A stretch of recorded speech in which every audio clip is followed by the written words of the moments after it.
네, 오늘도 은강교회 나오신 모든 교우들 주의 이름으로 사랑하고 축복합니다. 오늘 오랜만에 나오신 권사님의 얼굴도 보입니다. 또 이 시간 가정에서 영상으로 예배하는 우리 모든 교우들 사랑하고 축복합니다. 오늘도 예배 가운데 하나님께서 이루하신 은혜가 함께 하실 수 있기를 간절히 바랍니다. 이 시간 우리가 넉넉히 이기느니라 라는 제목으로 하나님의 말씀을 나누고자 합니다. 잠시 우리 교회와 사회를 돌아보게 되면은 참 우리 주변에 문제가 많다, 어려움 가운데 있다는 사실을 늘 깨닫게 됩니다. 우린 지난주 수요일에 교회 재척을 위한 종교인 수요 기도회로 모였습니다. 많은 교우들이 관심을 갖고 뜨겁게 기도해서 큰 힘이 되었습니다. 계속해서 또 교회를 위해서 기도해 주시는 우리 교우들 되시기를 간절히 바랍니다. 오늘은 3부 예배 후에 교회 재개발 문제에 대한 현황 보고와 토론회가 있습니다. 교회장을 말씀을 드리고 또 궁금한 사항에 대해서 질문하고 또한 설명하는 시간을 가지려고 합니다. 우리 교우들의 많은 관심과 참여를 부탁을 드리겠습니다. 지난 몇 주간 우리는 사회적으로도 교회에 대한 오해와 편견으로 어려움을 겪었습니다. 지난 7월 8일 국무총리가 주재한 중앙재난대책본부 회의에서 교회의 방역시계를 강화한다고 발표를 하였습니다. 교회가 공예배 외에 다른 활동을 중단하라라고 하였습니다. 한국교회는 이에 대해서 방역에 열심히 참여한 교회에 대한 공권력 남용을 판단하고 강하게 이를 제기하였습니다. 그래서 정부가 이 조치를 받아들여서 지난 금요일에 해제가 되었습니다. 또 우리 교회는 차별금지법과 관련한 반대 서명운동에 참여하였습니다. 지난 2주일 동안 우리 교우들 가운데서 600명의 성도들이 참여를 하였습니다. 차별금지법은 모든 일을 위한 평등을 외치고 있지만 모든 차별을 획일화해서 제재하려고 하는데 큰 문제가 있습니다. 이 법안은 또한 일부 영역에 제한된 것이 아니라 우리 국민들의 모든 영역으로 확대를 하고 있습니다. 고용과 상업과 서비스업, 교육 모든 부분에 대해서 확대하고 있습니다. 따라서 이 법이 시행되면은 교회도 당연히 신앙과 선교의 자유를 침해받고 또 목사의 설교도 법적인 제재를 받을 수 있는 가능성이 놓여져 있습니다. 그래서 우리는 이러한 비기독교적인 사회 동향에 대해서도 깊은 관심과 또 기도와 행동이 필요한 줄 믿습니다. 우리는 지금 코로나19와 계속해서 6개월 넘게 전쟁을 벌이고 있습니다. 어제 인도에서 사역하는 친구 목사님이 페이스북에 글을 올렸는데 하루에만 5만 명의 확진 환자가 나왔다고 이렇게 글을 올렸습니다. 그래서 상당히 걱정하는 글을 올렸습니다. 그래서 전 세계가 이 코로나19로 인해서 큰 어려움을 겪고 있다는 사실을 다시 한번 깨닫게 되었습니다. 최근 세계적인 신학자인 두 분이 코로나에 대해서 좋은 책을 펴냈습니다. 영국의 신학자 톰 라이트가 하나님과 팬데믹이라는 책을 펴냈고요. 또 미국의 구약학자 윌터 브루그만이 다시 춤추기 시작할 때까지라고 하는 책을 내놓았습니다. 두 책의 요점은 이 코로나를 살고 있는 우리에게 참 좋은 지혜를 전해주고 있는데 포기하지 말고 기도하라고 하는 것입니다. 하나님의 뜻을 단정하지 말고 하나님을 의지하고 기도하면서 이 어려운 시대를 헤쳐나갈 것을 우리에게 당부하고 있습니다. 여러분 그렇습니다. 두 신학자가 말한 것처럼 우리는 지혜가 필요합니다. 이 어려운 위기 상황을 헤쳐나가라고 하면 공동체가 함께 공감하는 지혜가 필요한 줄 믿습니다. 우리 교회와 사회 문제를 바라보면서 우리가 어떤 지혜를 가지고서 나아가야 될까요? 우리는 신앙인으로서 믿음의 눈으로 바라봐야 됩니다. 또한 동역자로서 서로를 격려하고 이뤄야 될 줄 믿습니다. 우리 하나님의 청지기로서 주인의식을 갖고 책임 있게 행동해야 될 줄 믿습니다. 이런 지혜를 가지고 함께 나아갈 때 이 어려운 얘기를 잘 극복하며 헤쳐나가는 교회와 성도가 될 줄 믿습니다. 오늘 함께 나누고자 하는 말씀은 로마서 8장의 말씀입니다. 로마서 8장에서 바울 사도는 성령 안에서 성도의 삶을 새롭게 조명하고 있습니다. 우리는 그리스도 예수의 십자가의 사건에서 일어난 그 구원의 은총으로 말미암아서 구원받고 하나님의 백성이 되었습니다. 그러나 우리는 이미 구원의 길에 들어섰지만 아직 구원의 완승에 이르지는 못하였습니다. 우리 날마다 성도로서 죄와 사망의 지배에 맞서서 어려운 싸움을 싸워나가고 있습니다. 이것이 현재 성도의 모습이라고 할 수가 있습니다. 따라서 현재 성도의 삶은 완료형이 아니라 진행형이라 할 수가 있습니다. 우리의 구원은 아직도 진행하는 가운데 있습니다. 비유로 말하면 우리는 출애굽은 하였습니다. 그러나 우리가 목표로 하는 가나안 땅에는 들어가지 못하였습니다. 우리는 지금 어디에 있습니까? 우리는 지금 가나안을 향해 가는 광야 가운데 서 있습니다. 우리는 이스라엘 백성들이 광야에 머물면서 겪은 어려움을 잘 알고 있지 않습니까? 이같이 우리도 광야에 머물던 이스라엘 백성과 마찬가지로 날마다 죄와 사망에 맞서서 어려운 싸움을 하고 있습니다. 로마서 8장에서 바울은 이 싸움이 우리의 모든 생활 영역에서 일어나고 있다고 말하고 있습니다. 개인만이 이 싸움을 겪는 것이 아니라 우리 사회가 함께 이 싸움을 겪고 있고 또 나아가서 모든 피조세계가 이 싸움을 함께 겪고 있다고 말하고 있습니다. 그래서 우리 인간만이 이 어려움을 겪고 있는 것이 아니라 우리가 살고 있는 자연세계도 동일하게 함께 고통을 받고 있다고 증거하고 있습니다. 따라서 우리는 완전한 구원을 이룰 때까지 날마다 이 싸움을 싸우며 살아가야 됩니다. 여러분, 어떻게 이 힘든 싸움에서 승리할 수 있을까요? 이 어려운 현실을 어떻게 견디고 헤쳐나갈 수 있겠습니까? 오늘 본문에서 바울 사도는 우리에게 위로의 말씀 또 소망의 말씀을 전해주고 있습니다. 37절에서 그는 우리에게 이렇게 말씀합니다. 그러나 이 모든 일에 우리를 사랑하시는 이로 말미암아 우리가 넉넉히 이기느니라. 여러분 어떻습니까? 사도 바울은 영광스러운 미래와 궁극적인 승리를 확신하고 있습니다. 우리는 현재 지금 어렵게 하루하루를 살아가고 있지만은 우리의 미래는 비관적인 것이 아니라 참으로 낙관적이라고 하는 것입니다. 영광스럽고 또 완전한 승리가 보장되어 있다고 바울 사도는 말씀하고 있습니다. 그러니 두려워하지 말라고 하는 것입니다. 여러분 그렇다고 한다면 어떻게 고난의 현실 가운데서 어떤 믿음을 가지고 살아가야 되겠습니까? 어떻게 그리스도인으로서 승리하는 삶을 살아갈 수 있겠습니까? 먼저 우리는 하나님의 구원의 주권을 믿고 확신해야 됩니다. 본문 28절에서 바울은 현재 고난 가운데서 우리를 인도하시는 하나님의 그 은혜를 고백하고 있습니다. 우리가 알거니와 하나님을 사랑하는 자 곧 그의 뜻대로 부르심을 입은 자들에게는 모든 것이 합력하여 선을 이루느니라. 우리 하나님의 주권을 인정하고 고백할 때 참된 위로와 소망을 가질 수가 있습니다. 여러분 우리는 우리의 인생을 전반적으로 모든 것을 포괄해서 다 알 수 없죠. 우리는 내일을 알 수가 없습니다. 현재 일도 그렇습니다. 오늘도 우리는 우리 가운데 어떤 일이 벌어질지 잘 모르는 가운데 있습니다. 그러나 하나님께서는 우리의 모든 것을 다 아시는 분이십니다. 우리의 과거나 현재나 미래와 모든 것을 다 아시는 분이신 줄 믿습니다. 놀라운 사실은 그 하나님께서 우리를 위해서 일하신다고 하는 것입니다. 만약 하나님께서 우리에 대해서 아무런 관심도 갖지 아니하고 저 멀리 계시는 분이라고 한다면 어떻게 우리가 하나님을 의지할 수 있겠습니까? 그러나 하나님께서는 모든 것을 합력하여서 선을 이루게 하시는 분이십니다. 하나님의 주권을 믿고 의지할 때 우리는 어떠한 고난이나 환난 가운데서도 참 평화와 감사를 누리며 살아갈 수가 있습니다. 여러분 하나님의 주권은 하나님의 은혜로 이해할 수가 있습니다. 우리를 구원하신 하나님의 주권은 하나님의 은혜로 나타나고 있습니다. 하나님께서 우리를 구원하시기로 작정하셨을 때 하나님은 어떻게 하셨습니까? 그의 사랑하는 아들 예수 그리스도를 우리에게 보내셨습니다. 그걸 우리를 위해서 십자가에서 죽으셨습니다. 이것이 우리를 향하신 하나님의 놀라운 은혜가 아니겠습니까? 그러나 우리를 구원하신 하나님의 주권은 이곳으로 끝난 것이 아닙니다. 하나님께서는 우리에게 믿음을 주셨습니다. 하나님께서 우리에게 행하신 그 놀라운 구원의 은혜를 깨닫고 주님을 받아들일 수 있도록 우리에게 믿음을 더하여 주었습니다. 주님께서 우리에게 믿음을 주셨기 때문에 그 은혜 가운데서 우리가 주님을 믿고 구원에 이른 것이 아니겠습니까? 여러분 주님의 은혜는 우리에게 믿음을 주신 것으로 끝난 것이 아닙니다. 우리가 계속해서 그리스도인으로서 승리하며 살아갈 수 있는 길을 주님은 허락하여 주었습니다. 성령께서 우리에게 오셔서 세상을 이기고 승리할 수 있는 길을 열어주었습니다. 그래서 우리가 성령 안에서 매일매일 승리하며 살아갈 수 있게 된 줄 믿습니다. 본문 29절과 30절에서 바울은 우리를 향하신 주님의 주권과 그 놀라우신 은혜를 이렇게 노래합니다. 하나님 미리 아신 자들을 또한 그 아들의 형상을 본받게 하기 위하여 미리 정하셨으니 이는 그로 많은 형제 중에서 맏아들이 되게 하려 하심이니라.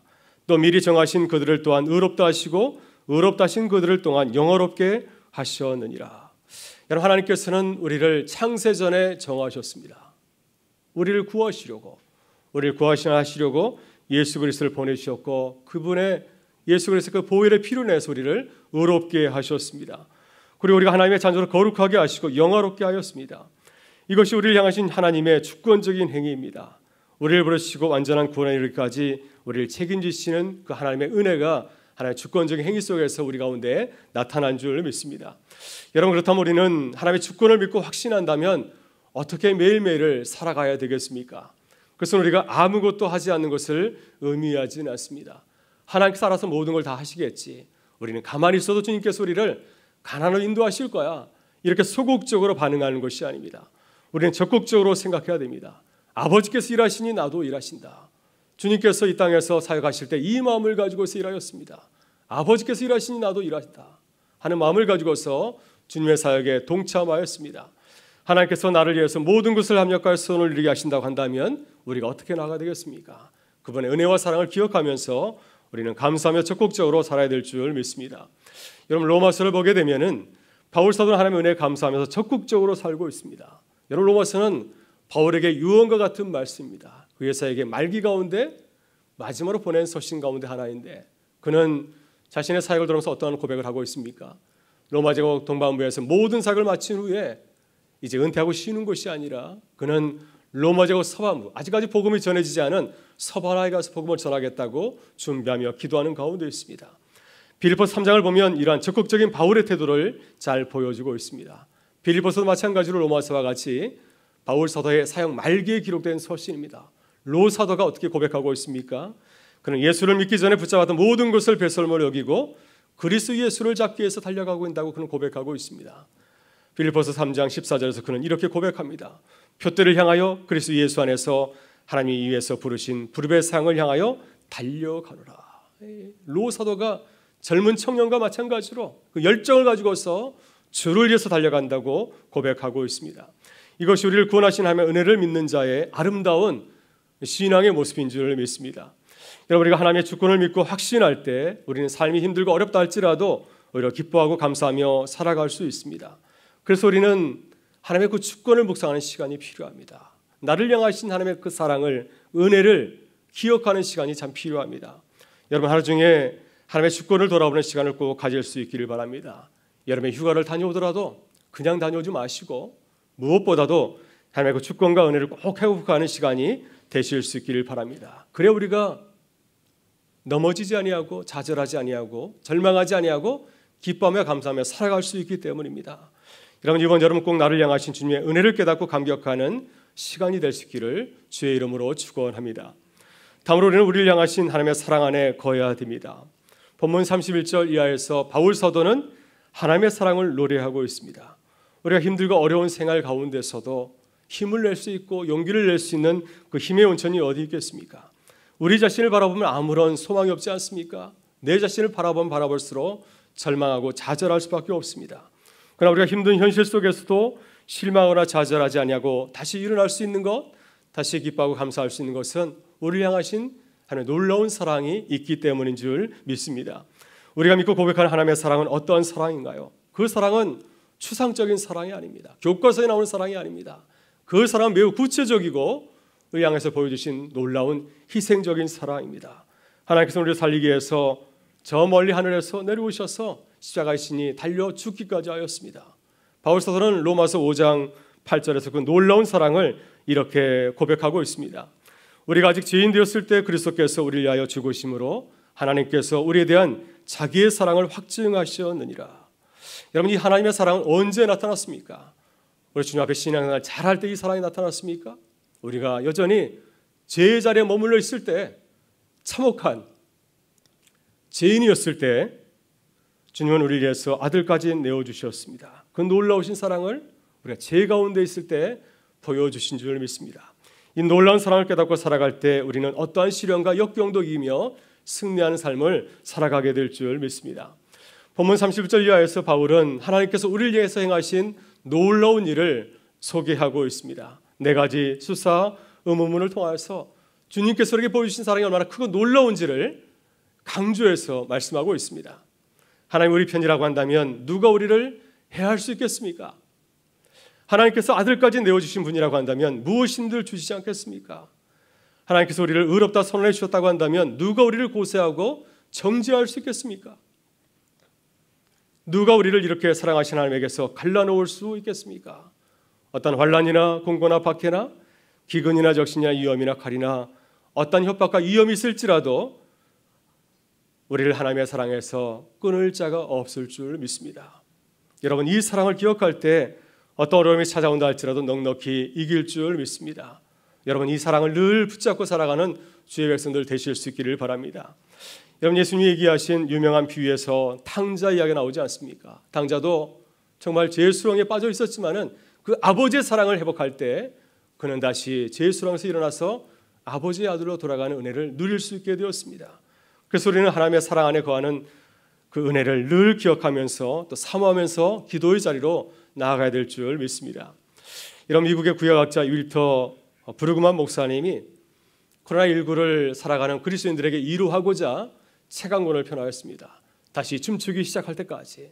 이것이 책 제목인데 이 책 가운데서 다윗의 이야기를 소개하고 있습니다. 이 다윗의 그 지혜를 가지면 우리가 이 어려운 위기를 잘 살아가지 않을까 하는 마음을 가지고서 다윗의 이야기를 소개하고 있습니다. 사무엘하 24장을 보게 되면 다윗이 하나님을 신뢰하지 아니하고 백성들의 수를 세게 되었습니다.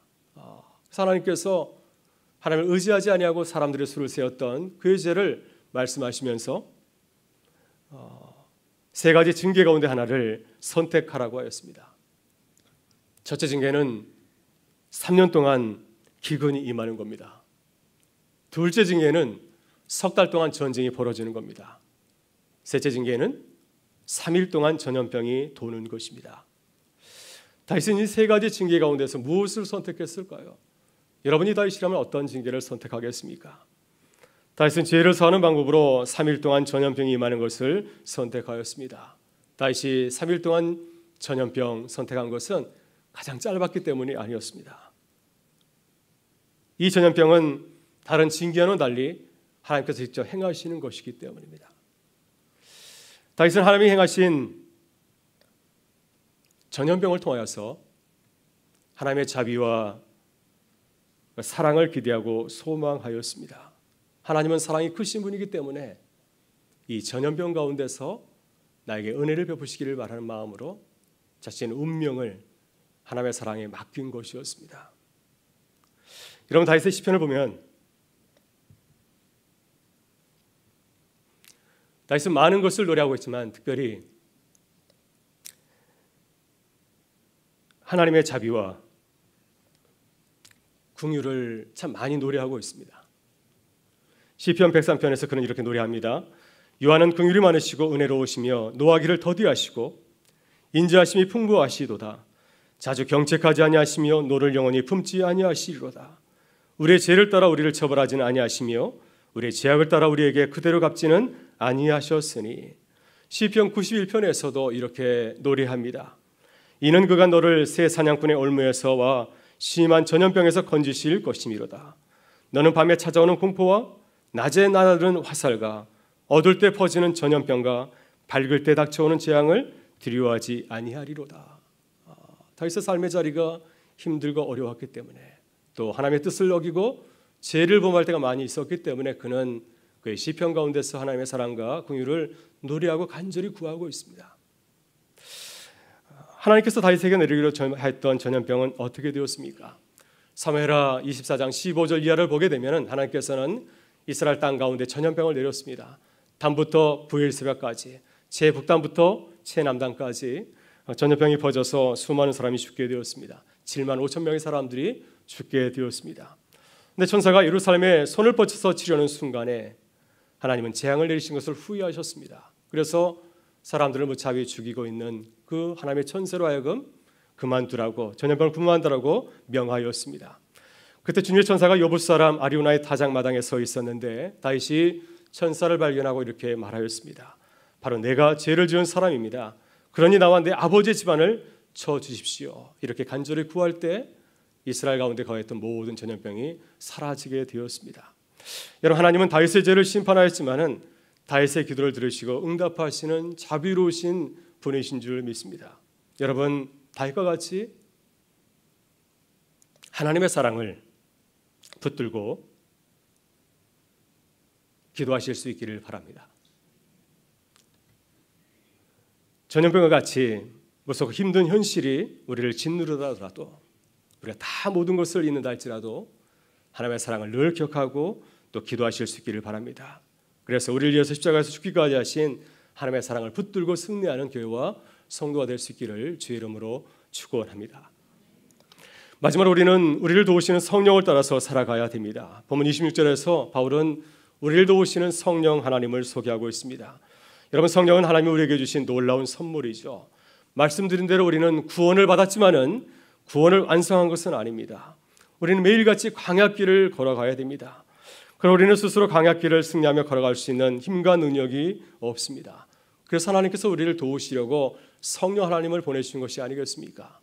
본문 20절에서 바울은 이렇게 증가하고 있습니다. 이와 같이 성령도 우리의 연약함을 도우시나니 우리는 마땅히 기도할 바를 알지 못하나 오직 성령이 말할 수 없는 탄식으로 우리를 위하여 친히 간구하시느니라. 여러분, 성령께서 우리에게 오신 목적은 우리를 돕는 것입니다. 우리가 예수를 믿고 고백한다고 해서 즉시 성숙한 그리스도인을 거듭나는 것이 아니기 때문이죠. 여러분, 이스라엘 백성들이 애굽에서 탈출했을 때 시내에 사는 사람의 율법을 받지 않았습니까? 그 율법을 받았다고 해서 그들이 그 즉시 성숙한 하나님의 백성으로 거듭난 것은 결코 아니었습니다. 이같이 우리가 연약하기 때문에 주님께서 우리에게 돕는 일을 보내주신 것입니다. 성령을 우리에게 보내주셔서 이 강약길을 승리하며 걸어가도록 우리를 인도하시는 줄 믿습니다. 그래서 우리는 성령의 인도하심을 바라보면서 기뻐하며 살아갈 때 우리 매일의 삶의 자리 가운데서 어떤 어려움이 나올지라도 넘어지지 아니하고 주님의 은혜 가운데서 새롭게 서는 기쁨을 누리게 될 줄 믿습니다. 고린도서 12장을 보게 되면 바울이 육체의 가시 때문에 오랫동안 고통을 겪었습니다. 바울이 말하는 육체의 가시는 육체의 질병을 말합니다. 학자들은 눈병이나 간질이라고 추측하지만 아마도 이것은 바울이 겪고 있었던 만성적인 질병을 뜻하는 것 같습니다. 바울은 이 질병을 위해서 3번이나 기도하였습니다. 그러나 이 병은 사라지질 아니하였죠. 그런데 바울은 기도하는 가운데서 이루어하시는 성령의 만져주심을 경험하였습니다. 성령 하나님께서 그에게 이렇게 말씀하십니다. 내 은혜가 내게 족하도다. 이는 내 능력이 약한 데서 온전하여 짐이라. 바울은 육신의 질병으로 오랫동안 고통을 겪었지만 성령께서 그에게 은혜를 주셨을 때 그 약한 자리 가운데서 하나님의 놀라운 일을 경험하면서 계속해서 자신의 사역을 감당할 수가 있었습니다. 우리가 어려울 때 우리의 뜻대로 되지 아니할 때 우리의 뜻을 의지하는 것이 아니라 성령을 의지하고 성령을 믿고 나가실 수 있기를 바랍니다. 그래서 성령의 만져주심과 채워주신 은혜로 승리하는 교회와 성도가 될 수 있기를 주의 이름으로 축원합니다. 마지막으로 찬송가 얘기를 하나 하고 마치고자 합니다. 일터 부르고만이 다시 춤추기 시작할 때까지라는 책에서 독일의 찬송가 하나를 소개하고 있습니다. 독일 개신교 성도들이 즐겨 부르는 찬송인데 제목은 다 감사드리세, 독일어로 눈 단켓 알레 고트. 그래서 지금 하나님께 모든 것을 감사하자는 뜻을 담고 있습니다. 이 찬송가는 1618년부터 시작되었던 30년 전쟁 중에 독일의 목사님 마르틴 닌카르트 목사가 자신의 가족을 위해서 식사기도로 작사한 노래입니다. 이 찬송가 해설가는 닌카르트 목사님을 이렇게 소개하고 있습니다. 마르틴 닌카르트 목사님은 독일 작센주에 있는 아일렌부르크 대생의 목사입니다. 성벽으로 둘러싸인 이 작은 도시는 전쟁과 전염병을 피해 몰려온 많은 사람들의 피난처가 되었습니다. 많은 사람들 가운데 그는 유일한 목회자였습니다. 그는 하루에도 40명, 50명의 장례를 인도해야 하였습니다. 그의 아내도 전염병으로 죽었지만은 그는 전염병에서 살아남았습니다. 닌카르트 목사님은 전쟁의 한복판 가운데서 전염병으로 죽는 사람들을 장례하는 그런 가운데서 이 찬송시를 작사하였습니다. 전쟁과 전염병의 한복판에서 하나님의 은혜를 찬양하는 노래를 작사하였습니다. 그 노래 가사가 이렇습니다. 지금 우리 모두 마음과 손과 목소리를 모아 우리 하나님께 감사드립니다. 놀라운 일을 행하신 그분 안에서 온 세상이 기뻐합니다. 주님, 우리가 어머니의 팔에 안겨 있을 때부터 헤아릴 수 없이 많은 사랑의 선물을 주시며 오늘도 여전히 베풀어 주십니다. 은혜가 풍성하신 하나님, 우리 삶의 모든 과정에서 동행해 주시고 기쁨과 복된 평안을 주셔서 우리를 위로해 주셔서 하나님의 은혜 가운데 지켜주시며 어려울 때 인도하소서. 이 세상과 다가올 세상의 모든 악에서 우리를 구원하소서. 닌카르트 목사님은 이 노래를 전쟁과 또 전염병의 한복판에서 부르고 감사하였습니다. 전혀 감사할 수 없는 상황 가운데서 그는 은혜가 풍성한 하나님이 놀라운 일을 행하신다, 그분이 우리를 구원하신다, 이 노래를 적고 가족이 함께 식사하는 가운데서 은혜를 나누었습니다. 사랑하는 교회 여러분, 오늘 우리는 어떠한 노래를 부르고 있습니까? 사도 바울은 우리를 넉넉히 이기게 하시는 하나님의 승리를 노래하고 있습니다. 오늘 이 고난의 현실 가운데서 하나님의 승리를 바라보면서 노래하고 감사하는 교회가 될 수 있기를 바랍니다. 이 모든 일에 우리를 사랑하신 이로 말미암아서 우리가 넉넉히 이기느니라. 이 승리의 고백이 우리의 찬양과 간증이 될 수 있기를 주의 이름으로 축원합니다. 다 같이 일어나셔서 함께 찬양하겠습니다.